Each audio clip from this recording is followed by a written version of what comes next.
यद्यपि श्रद्धा से युक्त हुए जो सकामी भक्त दूसरे देवताओं को पूजते हैं, वे भी मेरे को ही पूजते हैं, किंतु उनका वह पूजना अविधि पूर्वक है, अर्थात अज्ञान पूर्वक है।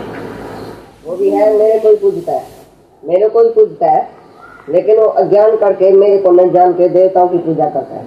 समझता देवताओं से मेरे को फल मिलेगा। उधर मैं हूँ फल देने वाला। मेरे को छोड़ के, जैसे मेरे को छोड़ के कोई मेरे नौकर को जाके पूजे, तो नौकर की सेठ की बगैर इच्छा के कुछ देगा क्या? समझा? तो क्यों नहीं उसी दाई सेठ को पूजे? तो बोलता है मेरे को न पूज के जो और देवताओं को पूजता है, वो भी मेरे को ही पूजता है, क्योंकि उधर फल देने वाला मैं। लेकिन अज्ञान वश होके, अविधि पूर्वक मन अज्ञान वश होके और दूसरी उसको सेवा करता है, दूसरे देवताओं की सेवा करता है, उधर मेरे को नहीं देखता है। समझता मैं शिव भगवान की करता हूँ, मैं फलाने भगवान की करता हूँ, उधर मेरे को नहीं देखता। वो जुदा देखता है, जुदा अलग अलग देवताओं की पूजा करता है।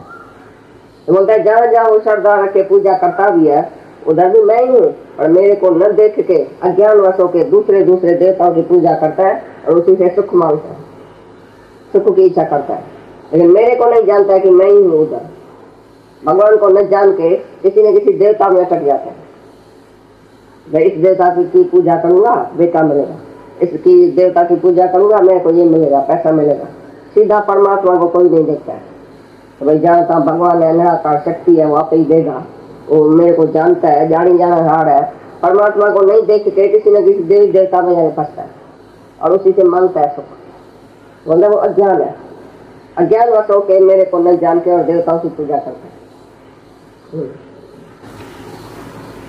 क्योंकि संपूर्ण यज्ञों का भोक्ता और स्वामी भी मैं ही हूँ, परंतु वे मुझ अधियज्ञ स्वरूप परमेश्वर को तत्व से नहीं जानते हैं, इसी से गिरते हैं, अर्थात पुनर्जन्म को प्राप्त होते हैं।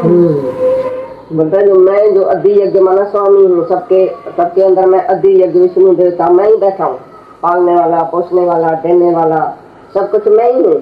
तो भी वो देवताओं की पूजा करके और गिरते हैं, जन्म मरण में आते हैं, क्योंकि देवताओं से सुख मांगते हैं और मेरे को नहीं बजता है। फिर मेरा देवताओं जो नीचे का मैनेजर है उसी को जाके बजते हैं। वो भी मेरे से तो उसको कुछ नहीं देगा, मेरी छुट्टी के सिवाय, मेरे हुक्म से के सिवाय तो देवताओं भी नहीं चलता है। देवता भी तो मेरे दरबार का नौकर है, मैं तो सेठ हूँ, मैं तो भगवान हूँ। मेरे को न जान के जाके देवताओं को पूजता है, इसके लिए वो जो है आता और जाता है, जन्म मरण में गिरता है, अपने पद से माना मुक्ति से गिरता है।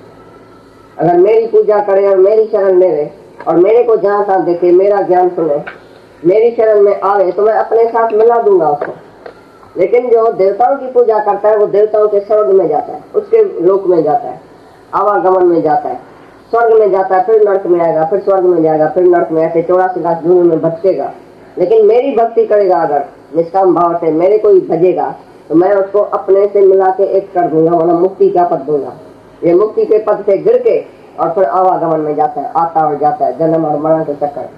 क्योंकि देवताओं की पूजा करके सुख मांगता है, सुख तो मिलेगा, फिर दुख भी मिलेगा। सुख भी टेम्पररी, जो मांगता है चीज वो भी टेम्पररी, लेकिन जो मेरे को बजता है मैं उसको मुक्त कर दूंगा, हमेशा का सुख दे दूंगा, नित्य सुख दे दूंगा। मेरा भगत जब वो मुक्त हो जाता है कभी नहीं गिरता है, मेरा भगत कभी नाश नहीं होता है, मानो जन्म मरण के चक्कर में नहीं जाता है। देवताओं का भगत जन्म मरण के चक्कर में जाता है और देवताओं के लोक में जाएगा, स्वर्ग में जाएगा, फिर नर्क में आवागमन में आएगा और जाएगा।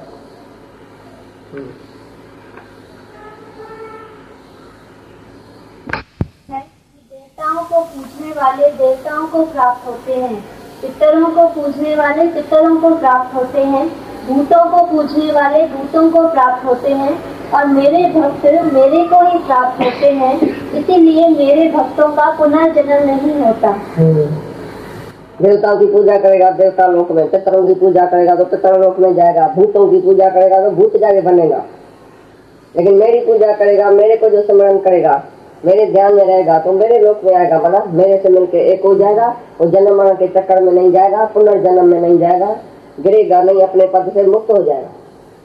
मुक्ति और शांति और सैल्वेशन उसको मिल जाएगा, हमेशा के लिए मुक्ति, जन्म मरण से मुक्ति। तो आएगा और जाएगा नहीं, क्योंकि जो मेरा भगत है वो कोई भी इच्छा नहीं करेगा दुनिया की। जिसको इच्छा है वो जाके देवता की पूजा करेगा, लेकिन जिसको मुक्ति चाहिए, शांति चाहिए, मैं मानता हूँ जिसको मैं मेरे को चाहिए, जो भगवान को चाहता है वो भगवान का भगत है, कभी भी फिर नाश नहीं होता है। और जो सुख मांगता है, दुनिया की इच्छा है जिसको, वो आएगा और जाएगा, जन्म मरण।